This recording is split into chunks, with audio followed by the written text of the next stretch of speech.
Cuando me asignaron el tema del amor de Dios, me recordó que hace varios años, el editor con el que trabajaba en ese momento me dijo, sabes, eres bastante intenso en tus libros, y tienden a ser un poco combativos de vez en cuando.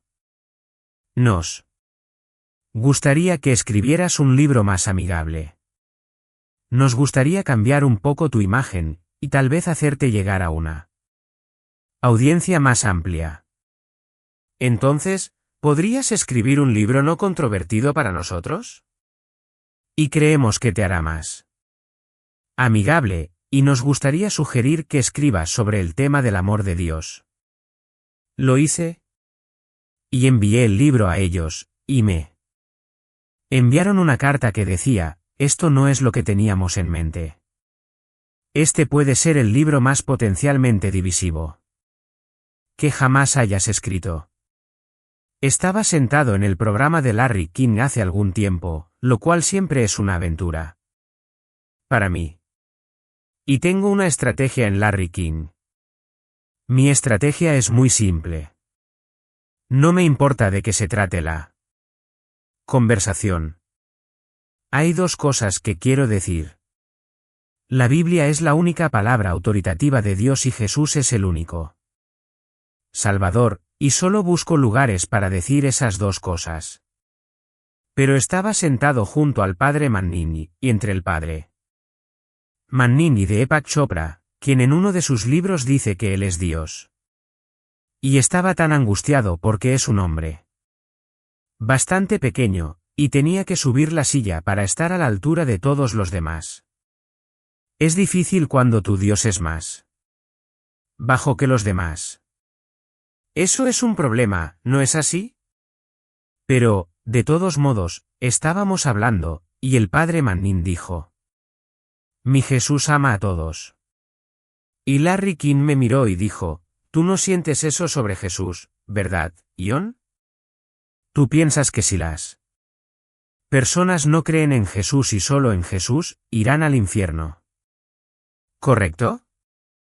Y dije, correcto. Y hay personas que cuestionan que si crees eso, todavía puedes afirmar el amor de Dios. En la superficie, la idea de que Dios es amor es la más tolerable y la más universalmente afirmada verdad sobre Dios, y casi todos están felices de que Dios sea amor siempre y cuando lo dejes en una definición simplista. La realidad es que las personas, de hecho, y la mayoría de los cristianos que profesan no entienden el amor de Dios. Es mucho más profundo. Es mucho más complejo y, francamente, es incomprensible y a veces perturbador contemplarlo. Dejando de lado las ideas populares, quiero que miremos juntos varias escrituras. Puedes predicar un mensaje temático una vez al año si pides perdón. Así que quiero hacer eso y moverme un poco. Ten tu Biblia a mano. Vamos a hablar sobre la altura y la profundidad y la amplitud y la longitud del amor de Dios. Al menos quiero darte una especie de alcance primario para mirar esta realidad increíblemente importante en la naturaleza de Dios y el lugar que su amor tiene y el conjunto de atributos que conforman su naturaleza. Claramente, Dios es amor. Primera de Juan 4 nos dice eso. La Biblia lo declara. Pero al principio, vamos a tener que desglosar ese amor. Y para nuestros propósitos, solo para tener una buena idea de la descripción general, lo dividiremos en 3 categorías. Categoría número 1 es el amor de Dios por sí mismo. Esto es lo que llamaremos amor intratrinitario, y este es el punto de partida necesario para todo el amor de Dios. Antes de que hubiera alguna criatura a la que amar, Dios seguía siendo amor perfecto, y amaba perfectamente a los miembros de la Trinidad mutuamente. Abre tu Biblia por un momento al capítulo 14 de Juan. Miraremos un par de pasajes en Juan solo como punto de partida, porque obviamente no podemos profundizar Demasiado en estas cosas o no podremos cubrir la amplitud de lo que queremos decir. Pero en Juan 14, solo algunas declaraciones que establecen en nuestras mentes este amor intratrinitario. En el versículo 31 de Juan 14, leemos, pero que el mundo sepa que amo al Padre, y como el Padre me dio mandamiento, así hago, levántate, vámonos de aquí. Jesús dijo, avancemos hacia la inevitabilidad de la cruz, para que el mundo sepa que amo al Padre, y muestro ese amor en obediencia perfecta y sacrificial. En el capítulo 15, aún en este maravilloso discurso del aposento alto, la noche de la Pascua con sus apóstoles, Jesús dice, versículo 9, capítulo 15, así como el Padre me ha amado, yo también os he amado. Permaneced en mi amor. Si guardáis mis mandamientos, permaneceréis en mi amor, así como yo he guardado los mandamientos de mi Padre y permanezco en su amor. De nuevo, amor perfecto demostrado en obediencia perfecta. En el capítulo 17 de Juan, de nuevo, leemos sobre este amor intratrinitario. Versículo 23, Jesús dice, yo en ellos, y tú en mí, que sean perfeccionados en unidad, para que el mundo sepa que tú me enviaste y los amaste, así como me amaste a mí. Nuevamente. Este énfasis está en el versículo 26, he dado a conocer tu nombre a ellos, y lo daré a conocer, y el amor con el que me amaste esté en ellos, y yo en ellos. Amor perfecto en la Trinidad, amor perfecto desde toda la eternidad. 2. Expresiones de ese amor quiero sacar del texto del Evangelio de Juan solo para demostrar algo del carácter del mismo. Ya hemos visto que está conectado a la obediencia de nuestro Señor. Ahí yace la demostración de su amor de vuelta al Padre. Pero quiero mostrarte el amor del Padre hacia él. Ve al capítulo 5 de Juan, y encuentro este capítulo uno de esos capítulos convincentes, no diferente al capítulo 17. En el capítulo 17 de Juan, estás en el Santo de los Santos. Estás en medio de la comunión entre el Hijo y el Padre. Y aquí es mucho la misma clase de realidad. Las palabras pertenecen a Jesús, capítulo 5, versículo 19, Jesús, por lo tanto, respondió y les dijo, de cierto os digo, que el Hijo no puede hacer nada de sí mismo, a no ser que sea algo que ve al Padre hacer, porque todo lo que él hace, estas cosas, también las hace el Hijo de igual manera. Porque el Padre ama al Hijo y le muestra todas estas cosas que él mismo está haciendo, y obras mayores que éstas le mostrará, para que os maravilléis. 4, versículo 21, así como el Padre resucita a los muertos y les da vida, así también el Hijo da vida a los que quiere.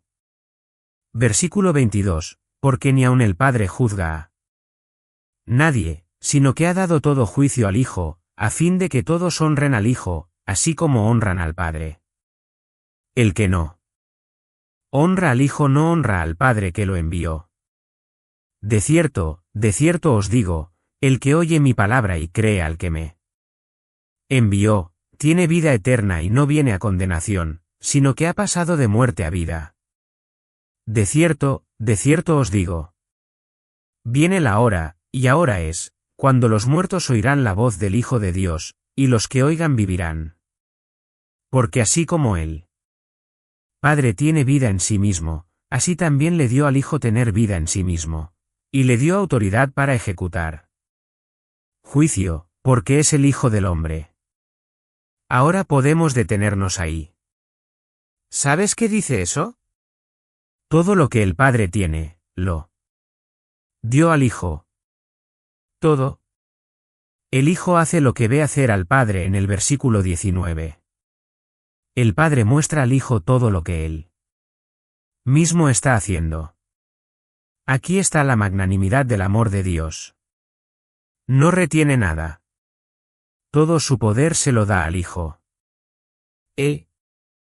Versículo 21 dice, así como el Padre resucita a los muertos, da vida. Así también el Hijo da vida a quien quiere. Dios tiene el poder de resucitar a los muertos, así también el Hijo. Dios tiene el derecho de juzgar, versículo 22, pero ha dado todo juicio al Hijo. Dios es digno de todo honor, pero ha dado igual honor al Hijo. Dios es el que debe ser creído. Pero da su palabra a su Hijo que también debe ser creído. El Padre da vida, el Hijo da vida. El Padre ejecuta el juicio. El Hijo ejecuta el juicio. La magnanimidad del amor de Dios hacia el Hijo es que todo el conocimiento del Padre, todo el poder del Padre, todos los secretos del Padre, todos los privilegios del Padre, todo el honor del Padre, se lo da al Hijo y no retiene nada. Y el Hijo, en amor recíproco perfecto, dice que todo lo que tiene es solo lo que el Padre le ha dado. Así, celebra la expresión de amor perfecto en generosidad consumada que no retiene nada.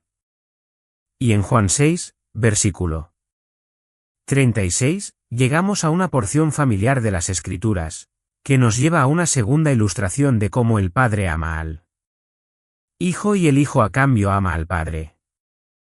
En Juan 6, versículo 36 y siguientes, y comenzaremos en el versículo 37. Jesús dice, todo lo que el Padre me da vendrá a mí. Aquí llegas a la gloria de la redención. El Padre ama tanto al Hijo que le da al Hijo una humanidad redimida. ¿Entiendes, no? Que Dios ama a los pecadores es secundario, y Dios ama a su Hijo es primario. Ama a los pecadores en la medida en que, al amarlos, puede expresar su amor a su Hijo. Somos nada más que una novia elegida, el regalo de amor del Padre al Hijo. Por eso dijo, todo lo que el Padre me da, todo lo que el Padre me da. Nadie viene a mí a menos que el Padre, que lo atraiga. Y también en Juan 17, tienes la misma realidad expresada un par de veces. Versículo 11, ya no estoy en el mundo, pero ellos están en el mundo. Yo vengo a ti, Santo Padre. Consérvalos en tu nombre, el nombre que tú me has dado, para que sean uno, así como nosotros somos uno. Mientras estuve con ellos, los guardé en tu nombre, que tú me diste. Versículo 24. Deseo que ellos también, a quienes tú me diste, estén conmigo donde yo estoy. Entonces, cuando hablas sobre el amor intratrinitario, estás hablando sobre el amor que existe. Principalmente expresado, en el lenguaje entre el Padre y el Hijo, pero sin dejar de lado al Espíritu Santo dentro de la Trinidad expresado en textos, como los que acabamos de leer. Debemos comenzar entonces con el amor intratrinitario. Primario porque conduce a los otros amores. Porque Dios Padre ama perfectamente al Hijo, la salvación está planeada. A medida que el Padre busca una novia para su Hijo, a medida que el Hijo en obediencia perfecta y amor perfecto por él, Padre está dispuesto a pagar el precio por esa novia, el inmenso precio de la redención, obedeciendo la voluntad del Padre por amor a él, y convirtiéndose en un sustituto y recibiendo la ira de Dios por todos los que creerían. Dios amándonos, Dios amando a las personas, surge del hecho de que Dios crea personas para redimir a una novia para el Hijo de su amor. Ahora, eso es un tema glorioso en sí mismo. Solo lo estoy introduciendo esta noche porque realmente no es el enfoque de esta dirección en particular. Vamos a una segunda categoría de amor, habiendo dejado que eso se asiente en nuestras mentes por un momento. Quiero pasar a la segunda categoría de amor, que es crítica para que entendamos. Eso es el amor de Dios por la humanidad. El amor de Dios por la humanidad. Es cierto Dios ama a los hombres y mujeres. Dios ama al mundo. Hay un amor de Dios que es incondicional. Escuchas, usado tantas veces ese adjetivo, incondicional. Pensarías que es el adjetivo exigido para describir el amor de Dios, finalmente, en última instancia, pero no lo es. Pero hay, sin embargo, un tipo de amor incondicional, un tipo de amor ilimitado, un tipo de amor indiscriminado, un amor extendido a todas las personas. Es como Tito 3, 4, que dice que el amor de Dios por la humanidad, Christites. Hay un tipo de amor extendido a todos los hombres, y es un amor necesario porque la naturaleza de Dios es amor. Y si Dios tiene alguna interacción con seres humanos, será basada en su naturaleza. Si tienes una interacción con otro ser humano, otra persona, estás interactuando con cualquiera que sean los componentes del carácter y la personalidad de esa persona. Y cuando el mundo pecaminoso interactúa en absoluto con Dios o Dios con ellos, la verdad sobre Dios será manifiesta. Y la verdad sobre Dios es que Él es amor, y así el amor es parte de esa relación. Algunos pasajes que son importantes en ese sentido, Mateo capítulo 5, Mateo capítulo 5. Y quiero mostrarte un poco sobre este tipo de amor incondicional, indiscriminado, general, ilimitado que se extiende a todas las personas. Mateo capítulo 5, versículo 44, os digo, amad a vuestros enemigos. Orad por los que os persiguen, para que seáis hijos de vuestro Padre que está en los cielos. Nunca eres más como Dios que cuando amas a tus enemigos. Dios ama a sus enemigos. El amor de Dios no está restringido a los redimidos. Este es un amor incondicional, sin calificaciones. Otra ilustración de esto se encuentra en el capítulo 10 de Marcos, que, creo que está algo escondido en ese capítulo 10 y tal vez pasado por alto a menos que estés leyendo cuidadosamente. Versículo 17, mientras él estaba saliendo de viaje, un hombre corrió hacia él. Marcos 10:17, se arrodilló ante él, comenzó a preguntarle, buen maestro, ¿qué debo hacer para heredar la vida eterna? Este es el conocido joven rico. Y Jesús le dijo, ¿por qué me llamas bueno? Nadie es bueno excepto Dios solo. ¿Conoces los mandamientos? No mates. No cometas adulterio. No robes. No des falso testimonio. No defraudes. Honra a tu padre y a tu madre. Y él le dijo, Maestro, he guardado todas estas cosas desde mi juventud. Ahí tienes a un hombre delirante. ¡Ey! Tienes a un hombre confundido. Ahí tienes a un hombre que no puede recibir la vida eterna porque no entiende la miseria de su propia condición. Se cree justo a pesar del hecho de que no aceptaría el diagnóstico que Jesús le dio de su condición ni se esforzaría por exponerlo, dice en el versículo 21, y siempre me ha fascinado esto. Y mirándolo, Jesús sintió amor por él. Sorprendente. Mirando a este rechazador abstencionista y autojusto, Jesús sintió amor por él. Y le dijo, una cosa te falta, ve y vende todo lo que posees. Dale a los pobres, tendrás tesoro en el cielo y ven, sígueme. Hay dos condiciones bajo las cuales este hombre se pondría en el lugar para recibir la vida eterna. Y una era entender que había quebrantado la ley de Dios. Y dos era entender que se le estaba pidiendo que se sometiera al señorío de Cristo, lo que Cristo ordenara. Pero en ninguno de los casos respondería. Y el versículo 22 dice, ante estas palabras, su rostro se ensombreció, se fue entristecido, porque era uno que poseía muchas propiedades. Y el comentario de Jesús fue, que difícil será para los que son ricos entrar en el reino de Dios. Aquí había un hombre que no entró en el reino de Dios, y sin embargo, Jesús tenía amor por él. Dios ama a la humanidad. Hay 4 maneras en las que vemos este amor incondicional. Indiscriminado. Número 1 es lo que los teólogos siempre han llamado gracia común. Si por un momento pudieras mirar a Mateo capítulo 5 nuevamente, notarías la segunda mitad del versículo 45, donde él dice, ama a tus enemigos para que puedas ser hijos de tu Padre que está en los cielos, porque él hace salir su sol sobre malos y buenos y envía lluvia sobre justos e injustos. Y si solo amas a los que te aman, ¿qué recompensa tienes? Los recaudadores de impuestos hacen eso. Dios ama a aquellos que no lo aman.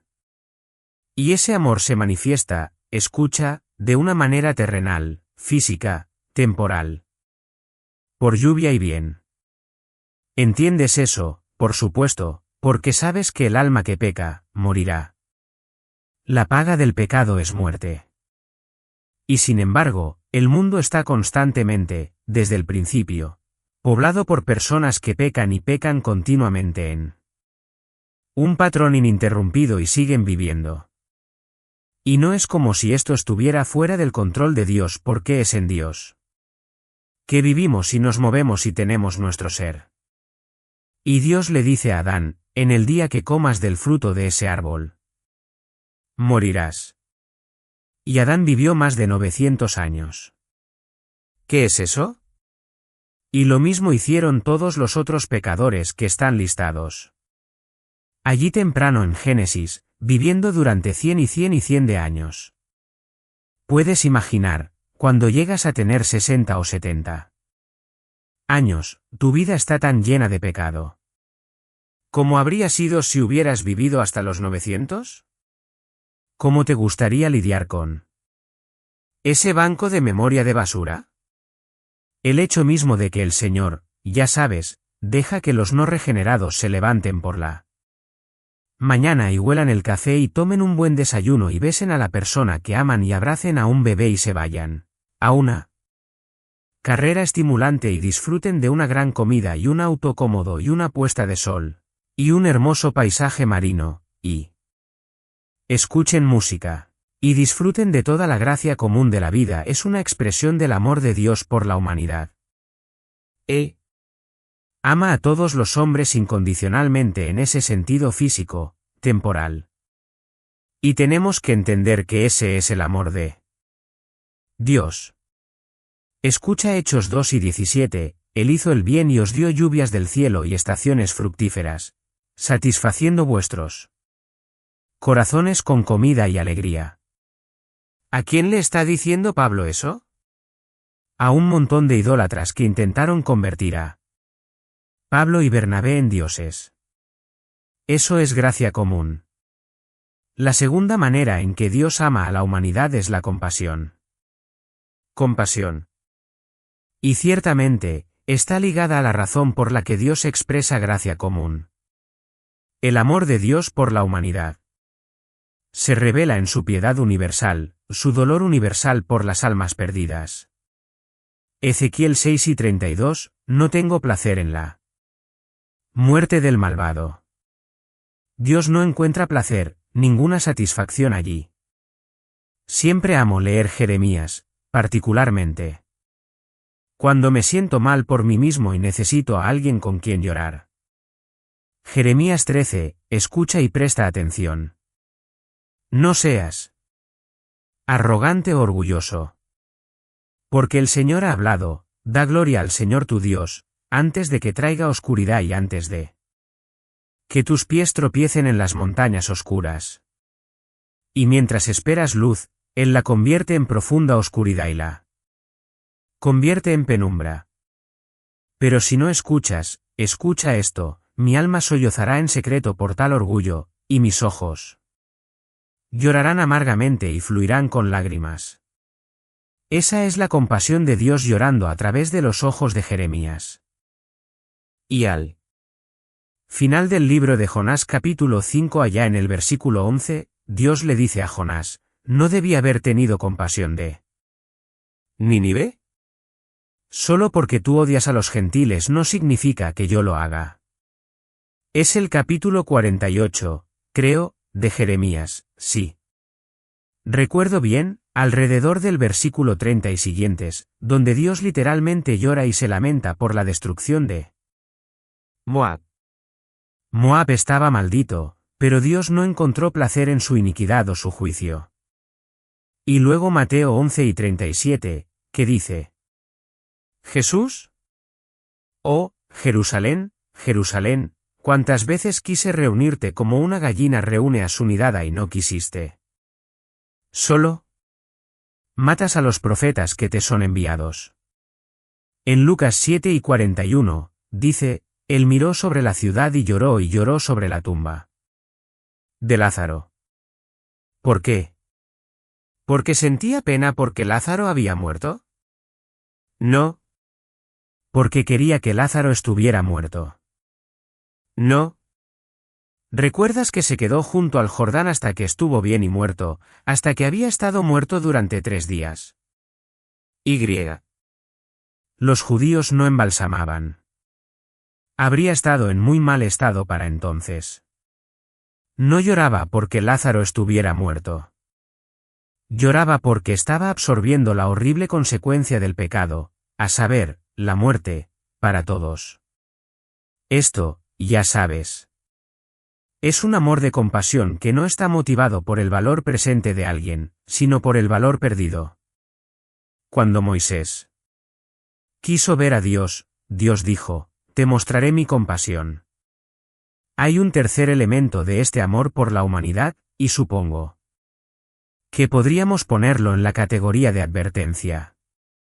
El amor de Dios por la humanidad se revela en sus advertencias incessantes en toda la Escritura. No tomaremos el tiempo para recitarlas. Siempre pienso en un texto que escuché por primera vez de RC hace muchos años cuando escuché una serie sobre la santidad de Dios. Creo que es en esa serie tomada de Lucas 13 donde vinieron y le preguntaron a Jesús sobre la torre que cayó sobre la gente, y luego la gente que estaba adorando. Y los soldados entraron y los cortaron. Y la respuesta de Jesús fue, oye, mejor mira tu propia vida. Lo mismo te va a pasar.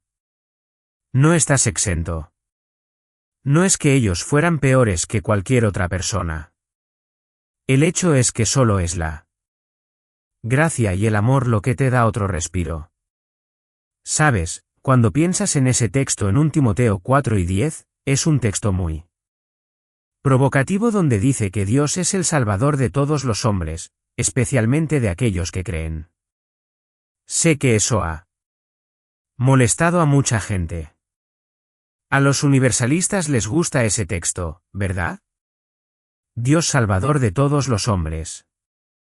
Pero Dios es el Salvador de todos los hombres, especialmente de aquellos que creen. Melissa, un pequeño adverbio ahí.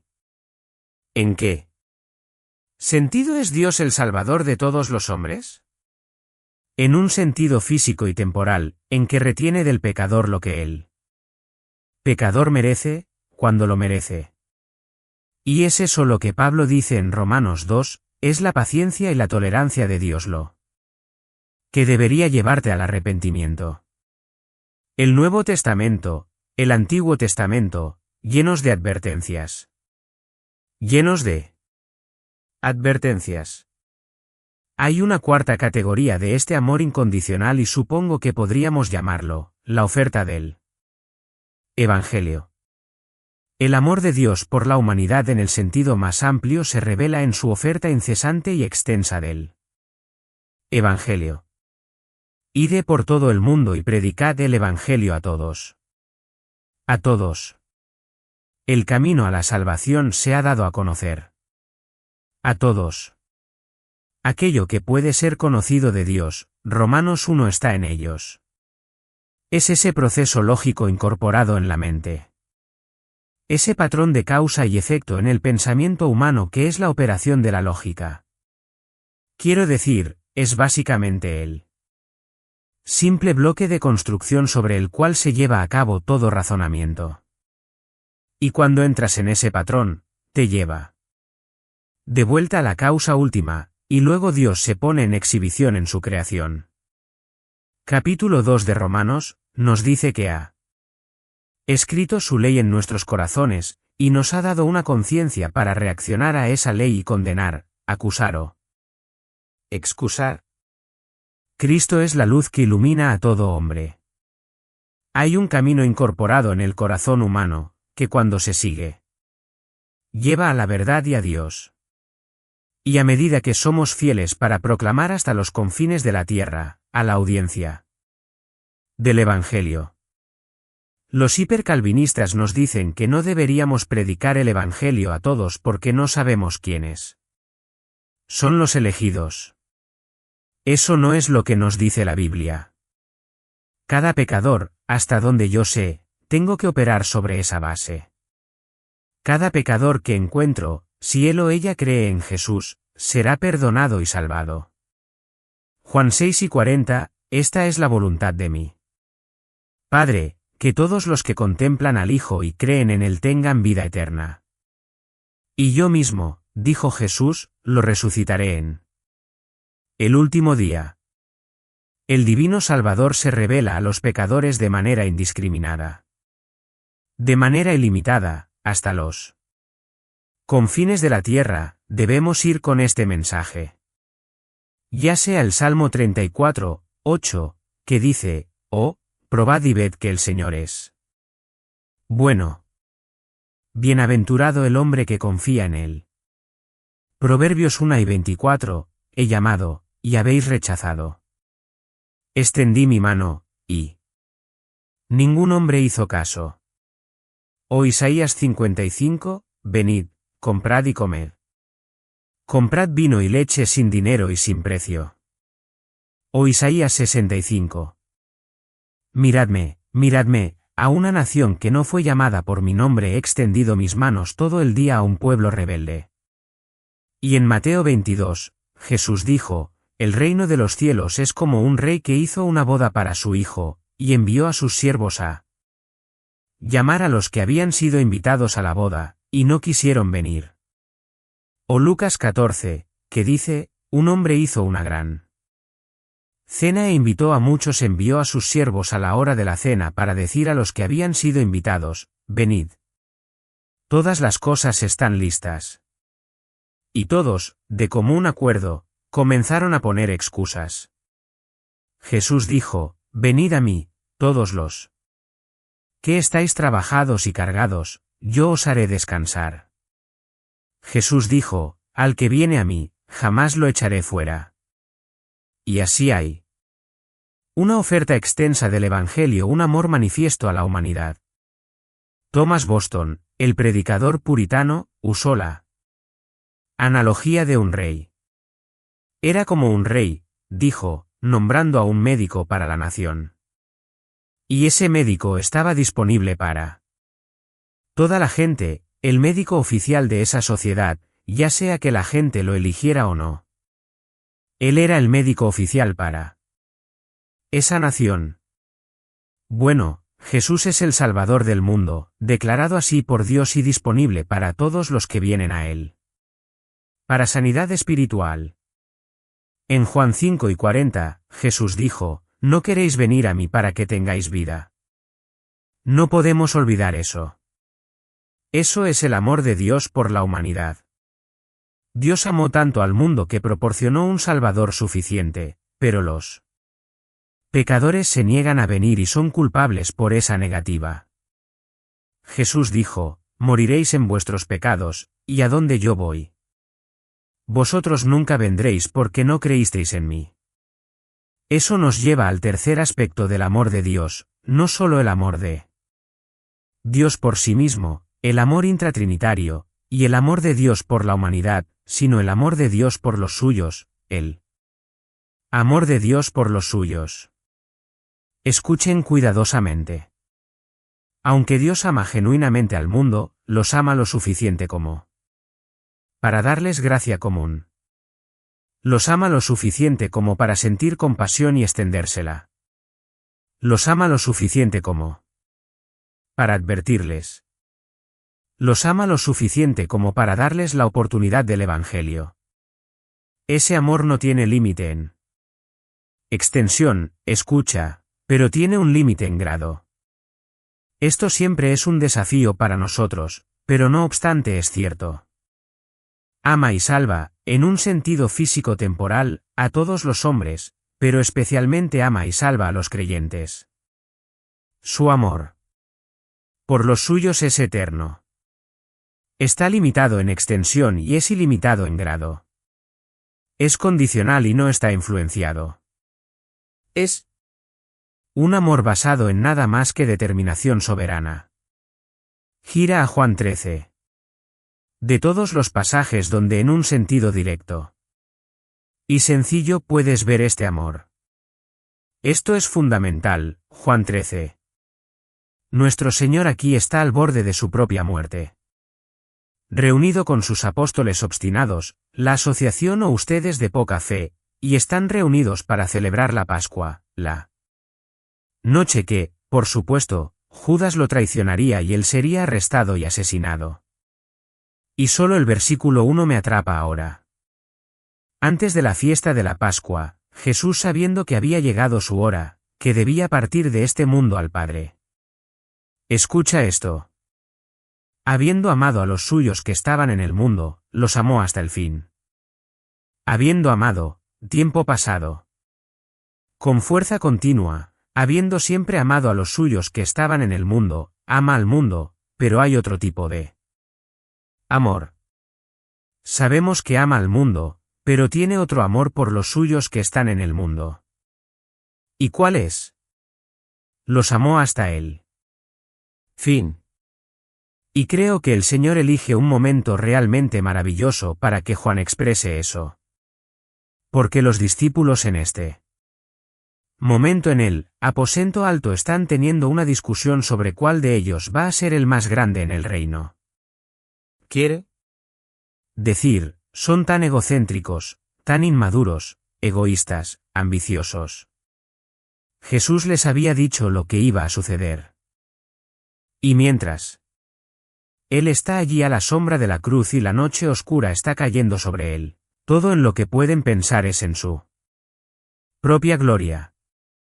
Y aquí en su momento más feo, cuando son completamente indiferentes a su sufrimiento inminente, cuando cualesquiera que sean las indicaciones de su propio dolor mientras se reunía con ellos en íntima comunión durante horas. Esa noche nunca captaron nada. Este fue el momento en que fueron los más feos de todos. Y dice que los amó a Estelos. ¿A quién amó? A los suyos que estaban en el mundo, a Estelos. ¿Qué significa eso? Significa, en un sentido, al máximo. Hasta el fin, en el sentido de completo y perfecto y pleno, los amó al máximo. Otra manera de decir eso sería, los amó hasta el límite de su capacidad para amarlos. Y eso no se puede decir de su amor por la humanidad. Podría decir que los amó hasta el último. Ellos lo abandonaron. Lo negaron. Se avergonzaron de él. Fueron cobardes. Fueron desleales. Tuvieron miedo. Se dispersaron muy pronto a partir de este momento. ¿Y recuerdas cuando se encontraron en Galilea? ¿Después de su resurrección? ¿Cuál fue la pregunta repetida 3 veces de Jesús a Pedro? Pedro, ¿qué? ¿Me amas? ¿Me amas? ¿Ves? Jesús estaba acostumbrado a que el amor se demostrara mediante la obediencia porque así es como él amaba a su Padre. Y Jesús le había dicho a Pedro que fuera a Galilea y lo esperara, y Pedro volvió a su antigua carrera. Los amó en su deslealtad. Su amor por ellos es tan asombroso. Puedes verlo en los eventos que siguen. Cuando entras en sus promesas. En esta noche de la Pascua, este legado de Jesús que les promete todas estas cosas. Les asegura su amor. Muestra su amor lavando sus pies sucios mientras discutían quién era el más grande y ninguno se inclinaría a hacer eso. Muestra su amor más tarde en el jardín. ¿Recuerdas que los soldados vinieron al jardín para llevar a Jesús cautivo? Jesús sabía muy claramente que estos hombres nunca podrían sobrevivir si fueran capturados. Sabía que eso sería más de lo que podrían soportar, más de lo que su fe podría manejar. Y así Juan 18 dice que cuando vinieron a llevar a Jesús, Jesús avanzó, no se escondió, se movió directamente hacia la cohorte romana y los oficiales, los sumos sacerdotes y los fariseos, linternas, antorchas y armas. Versículo 4, Juan 18. Él avanzó y dijo, ¿a quién buscáis? En otras palabras, dijo, quiero saber qué hay en vuestras órdenes. Quiero saber para quién es la orden. Y ellos le respondieron, Jesús de Nazaret. Él les dijo, yo soy él. Cuando por lo tanto les dijo, yo soy él, retrocedieron y cayeron al suelo. ¡Boom! Solo la mera fuerza de su nombre, el nombre de Dios. Yo soy.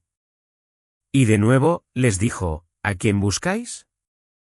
Y dijeron, Jesús de Nazaret. Y estaba afirmando por sus propios labios que no tenían absolutamente ningún derecho a tomar a esos discípulos prisioneros. ¿Por qué? El versículo 8 dijo, os dije que soy yo. Si por lo tanto me buscáis, dejad que estos se vayan. ¿Por qué? No podrían haberlo soportado. Habría sido más de lo que su fe podría soportar, y así los protegió. Y dijo, esto, versículo 9, para que se cumpliera la palabra que había hablado, de los que me diste, no perdí a ninguno. ¿Entiendes ese pasaje? Lo que Jesús está diciendo es, si les permitiera entrar en esa situación y ser arrestados, los habría perdido. Dices, espera un minuto. Espera un minuto. Espera un minuto. Él no puede perder a los suyos. Así es. No. Puede perder a los suyos porque no perderá a los suyos. No solo porque dijo que no lo haría, sino porque hace cumplirlo. ¿Qué dijo? Nunca te pone en una posición donde tu fe podría fallar hasta ese grado. Los protegió de lo que habría sido devastador para ellos. Más tarde, después de la resurrección, los perdonó aunque no creyeran en la resurrección, y estaban caminando y hablando con él y lamentándose por el hecho de que estaba muerto. Los restauró aunque fueron desobedientes. Les envió su Espíritu Santo, Hechos capítulo 2, y los empoderó para predicar el Evangelio. Los amó al máximo. Y, por supuesto, lo demostró en la cruz. No hay amor mayor que este que un hombre dé su vida por sus amigos. Este amor, por cierto, es eterno porque en Juan 14, Jesús dijo, deja de dejar que tu corazón esté, ¿qué? ¿Turbado? ¿Crees en Dios, verdad? Sí. Cree en mí. En la casa de mi Padre hay muchas habitaciones. Si no fuera así, os lo habría dicho. Porque voy a preparar un lugar para vosotros. Y si voy y preparo un lugar para vosotros, vendré otra vez y os recibiré a mí mismo para que donde yo esté, vosotros también estéis. ¿Y sabes algo? No hay habitaciones vacías en el cielo. Las habitaciones que prepara, las llena, lo que significa que mantiene a las personas a quienes se les ha prometido las habitaciones. No venden de más el cielo ni venden de menos. Se enfrenta a la cruz, pecado soportante, ejecución agonizante, dolorosa, solitaria, abandonada. Sin embargo, como un padre que se pierde en el amor de sus hijos mientras él mismo enfrenta la muerte, Jesús se asegura de aferrarse a los suyos. Y luego, como él sabe en su propio corazón, va a la cruz y va a estar separado del Padre cuando dice, Eli Eli lama sabactani. Está expresando cualquiera que sea la realidad de esa separación. Creo que anticipa eso en Juan 17 cuando dice, Padre, los guardé mientras estuve aquí. Ahora, tú guárdalos. Es casi como si dijera, los he aferrado hasta ahora en ese momento cuando podría no ser capaz de aferrarme a ellos porque estoy soportando la ira por los pecados de todos los que creerían. Padre, aférrate a ellos. Esto es lo que el escritor de himnos dijo, el amor de Jesús, que es, solo sus amados lo saben. No es solo ese amor general que da gracia común, compasión, advertencia y oportunidad del Evangelio. Es este amor que está más allá de eso. Es este amor Salvador, este amor del pacto. Y yo sinceramente, nunca puedo predicar un sermón sobre este tema sin ir a Ezequiel 16. Porque es la mayor ilustración de esto. Tienes que ir a Ezequiel 16. Y creo que en una conferencia anterior de Ligonier, cuando estaba hablando sobre un tema relacionado, llamé la atención sobre este capítulo. Esto es tan monumental para mí. Aquí está este amor del pacto, este amor inquebrantable, este amor que Romanos 8 dice que nunca podrá ser separado. Y. Es tan gráfico. Es solo un capítulo inolvidable. La palabra del Señor viene a Ezequiel en el versículo 1. Hijo de hombre, haz conocer a Jerusalén sus abominaciones y di, así dice el Señor Dios a Jerusalén, tu origen y tu nacimiento son de la tierra del cananeo. Tu padre era un amorreo y tu madre era una hitita. Quiero decir, la línea de fondo aquí esta es una dirección básica dada hacia Jerusalén e Israel por sus abominaciones, sus idolatrías. El amorreo y el hitita son simplemente nombres generales para los habitantes de Canaán y aquí se refieren a los orígenes paganos del pueblo de Israel y al hecho también de que el pueblo de Israel se había involucrado en conducta pagana e idolatría pagana. Jerusalén es muy en este punto. Y les recuerda a esta nación en el versículo 4 de su nacimiento. En cuanto a tu nacimiento, el día en que naciste, tu cordón umbilical no fue cortado ni fuiste lavado con agua para limpiarte. No. Fuiste frotado con sal ni siquiera envuelto en paños. La imagen es simplemente tan vívida. Eres un bebé desechado. ¿Eras? Un bebé desechado, en lo que respecta a la gente de la que venías. Cuando nace un bebé, por supuesto, se corta el cordón, se lava al bebé, se limpia, se frota con sal como desinfectante, se envuelve cuidadosamente en tela y se cuida de manera tierna. Él dice en el versículo 5, ningún ojo te miró con piedad para hacerte ninguna de estas cosas, para tener compasión de ti. Más bien, fuiste arrojado al campo abierto, porque eras aborrecido odiado el día en que naciste. Esto no era inusual cuando Israel, por así decirlo, fue expulsado de Egipto, cuando fueron arrojados a ese campo, odiados y despreciados. El versículo 6 dice, cuando pasé junto a ti, te vi retorciéndote en tu sangre, te dije. Mientras estabas en tu sangre, vive. Te dije mientras estabas en tu sangre, vive. Y te hice numerosa como las plantas del campo, y creciste y te hiciste alta y alcanzaste la edad para adornos finos. Tus senos se formaron y tu cabello había crecido, pero aún estabas desnuda y desamparada. Y luego pasé junto a ti y te vi, y he aquí, estabas en el tiempo para el amor. Así que extendí mi falda sobre ti, cubrí tu desnudez.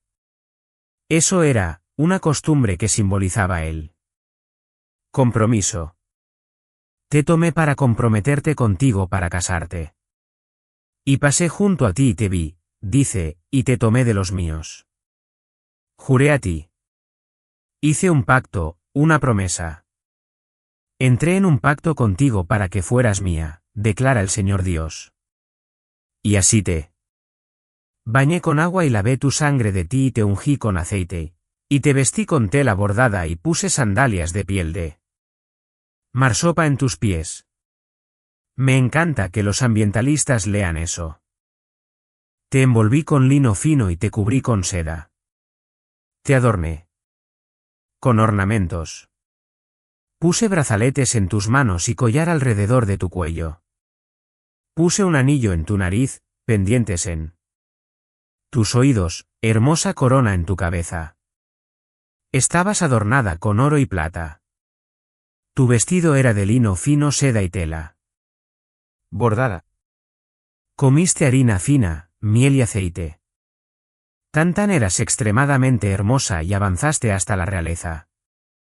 Y a medida que Dios está hablando, creo, de la gloria de la era salomónica, ¿no? Tu fama se extendió entre las naciones. Recuerda que la reina de Saba vino y simplemente dijo que estaba más allá de cualquier cosa que pudiera describirse. Oh. Versículo 15. Confiaste en tu belleza. Jugaste la ramera. Esa es una historia triste, ¿no es así? Quiero decir, imagina.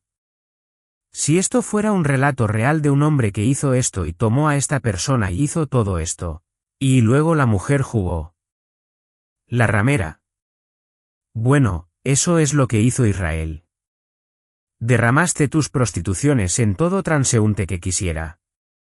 Te convertiste en una prostituta, una trabajadora sexual callejera. Tomaste algunas de tus ropas, hiciste para ti lugares altos de varios colores, jugaste la ramera en ellos, lo cual nunca debió ocurrir ni suceder. Esto está hablando de los lugares altos idólatras en Israel. Tomaste tus hermosas joyas, hechas de mi oro, mi plata, que te di, hiciste para ti mismas imágenes masculinas con las que pudieras jugar la ramera. Luego tomaste tu tela bordada y las cubriste y ofreciste mi aceite, mi incienso delante de ellos, y mi pan que te di, harina fina, aceite y miel, que te alimenté, lo ofreciste ante estos dioses falsos, un aroma suave. Luego tomaste a tus hijos e hijas, a quienes me habías dado a luz, y los sacrificaste a ídolos para ser devorados. Quemaste a tus bebés en el altar a Moloc. Sacrificaste a mis hijos y los ofreciste a los ídolos haciéndolos pasar por el fuego. Y además, versículo 22, todas tus abominaciones y prostituciones. ¿No recordaste los días de tu juventud cuando estabas desnuda y desamparada y retorciéndote en tu sangre? ¿Te olvidaste de lo que te saqué? Abajo en el versículo 28, no estabas satisfecha con la prostitución con los asirios y los filisteos. Jugaste la ramera con ellos y aún no estabas satisfecha. Multiplicaste tu prostitución en el versículo 29. Solo sigue así describiendo este comportamiento horrible. Y, eras peor. Dice en los versículos 46 y 47, eras peor que Samaria, tú hermana, el reino del norte capturado. Eras peor que Sodoma. El final del versículo 47, actuaste más corruptamente en toda tu conducta de lo que ellos lo hicieron. Y, por supuesto, con un abandono vergonzoso, Israel se exhibió ante todos los ídolos que rodeaban la nación, despreció la gracia amorosa y leal de Dios y se dedicó a la locura de adorar ídolos. Y, por supuesto, en este capítulo también, tienes la promesa, por así decirlo, en el versículo 35 hasta el versículo 43. ¿De qué Dios traerá el cautiverio babilónico? Habla de ir allí. Y luego en los versículos 44 a 59, más de la iniquidad y el pecado. No tomará tiempo para entrar en todo eso. Pero baja al versículo 60, y vamos a envolverlo en ese punto. La primera palabra en el versículo 60 es increíble. El Señor acaba de decir en el versículo 58 acerca de tu lascivia, tus abominaciones, y cómo has despreciado el juramento que has roto el pacto. Y luego dice, sin embargo, recordaré mi pacto contigo en los días de tu juventud, y estableceré un pacto eterno contigo. Habrá un día, dijo, cuando recuerdes tus caminos, y te avergonzarás. Versículo 62, estableceré mi pacto contigo. Sabrás que yo soy el Señor, para que recuerdes y te avergüences y nunca más abras la boca debido a tu humillación. Sé cómo te voy a humillar. Te voy a humillar perdonándote. ¿No es increíble? Increíble cuán gracioso es Dios con un pueblo de su pacto. Sodoma fue destruida. Samaria no redimida, desapareció. E Israel fue peor que Sodoma, e Israel fue peor que Samaria, sin embargo. Dios perdonó a Israel. A aquellos a quienes se le elige amar de manera pactada, su amor es perfecto, completo, salvador y eterno. Escucha lo que dice Jeremías 31, 3, te he amado con un amor eterno. Por eso te he atraído con bondad amorosa. Antes de la fundación del mundo, Dios puso su amor sobre los suyos. ¿No es cierto? Y los ama con un amor eterno. En Efesios 2, dice, este amor perdona. Este amor da vida. Este amor promete gloria eterna. Este amor nos otorga bondad y produce comportamiento justo, y todo es de gracia. En Efesios 5, dice, este amor limpia, purifica, santifica, nutre, cuida. En Lucas 15, dice, este amor prodiga, se regocija, pasa por alto el pecado pasado, restaura, enriquece. Hijo pródigo. En Romanos 8 dice, este amor es inseparable, amor invencible. Ahora eso lleva a una pregunta final. ¿Por qué? ¿Dios no eligió amar a todos así? ¿No es esa la pregunta? Y cada vez que planteas una pregunta, ¿por qué?, sobre la determinación soberana última de Dios, ¿estás fuera de mis límites? Pero te daré una buena suposición y tal vez no una suposición. La razón por la que Dios no eligió amar a todos de manera salvadora es porque el amor de Dios está calificado y controlado por su gloria, por su gloria.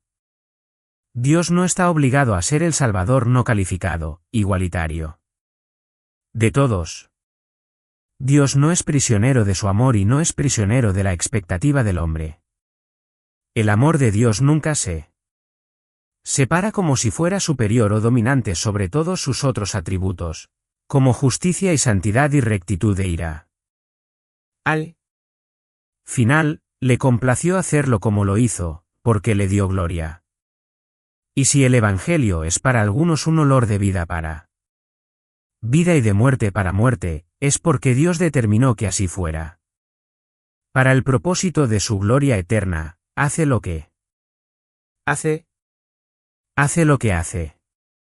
Mientras siente compasión por todos, advierte a todos, llama a que se predique el Evangelio a todos, todavía se glorifica en la salvación de algunos y la condenación de algunos. Y supongo que la pregunta difícil es, si no hacemos es nada más que por su gloria, y descansamos allí. Déjame cerrar con Romanos 9. RC abordó esto en nuestra conferencia tan hábilmente. Solo quiero hacer un par de comentarios rápidos sobre Romanos 9, porque aquí es donde terminas cuando hablas del amor de Dios. La pregunta que viene en los primeros 5 capítulos de los primeros 5 versículos de Romanos 9 es simplemente porque, si Dios ha traído su evangelio al mundo en su gloria y sus pactos, y su entrega de la ley y el servicio del templo y promesas y le dio a Israel el derecho a la herencia, los patriarcas, y trajo a Cristo de la línea de Abraham. Si Dios ha hecho eso y Dios los ha bendecido a todos con tanta bendición inmensa. Pero Pablo dice, mira, tengo gran tristeza y dolor sin cesar en mi corazón porque ellos tienen todo eso y sin embargo no creen. La pregunta es, ¿por qué, si tenían todos estos privilegios, no está salvado Israel? La respuesta es impactante. Versículo 6, ¿ha fallado la palabra de Dios? No. No todos los que son de Israel, ni todos son niños porque son descendientes de Abraham. Desde el principio, Dios nunca tuvo la intención de salvar a todos ellos, sino más bien fue a través de Isaac. Eso deja a Ismael y su pandilla fuera.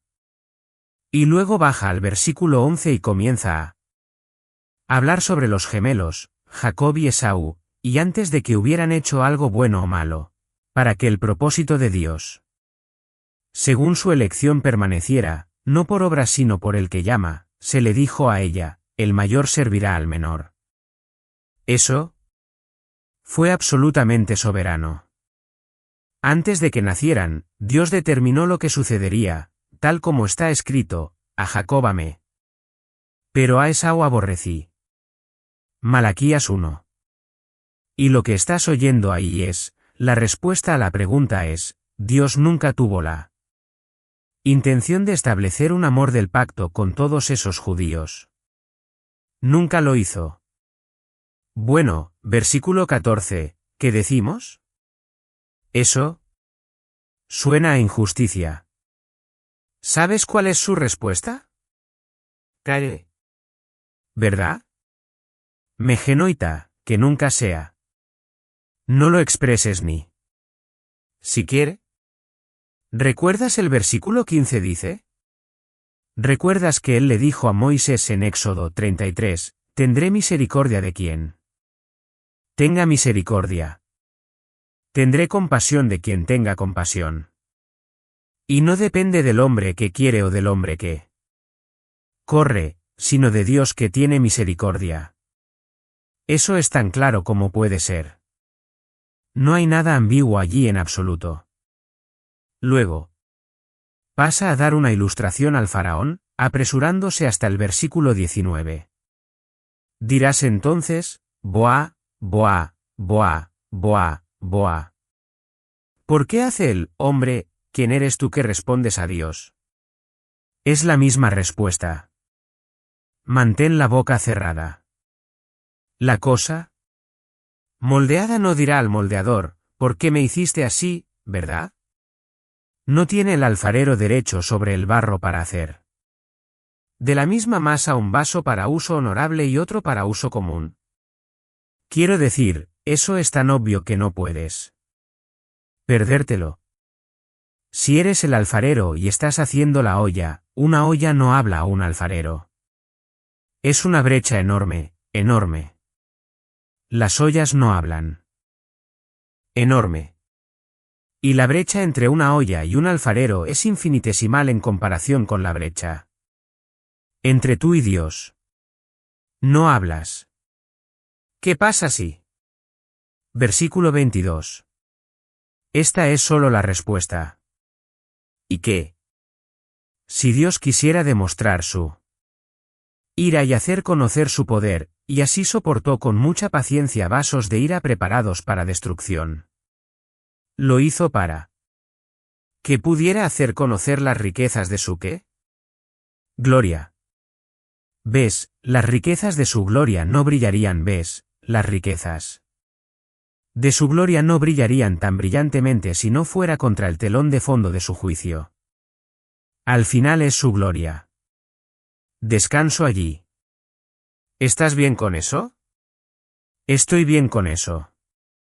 Deja que Dios sea Dios. Sabes, los prisioneros a quienes se les Otorgan indultos como nosotros escapamos de la muerte basados en ese indulto, no andamos cuestionando si tales indultos se otorgaron a todos.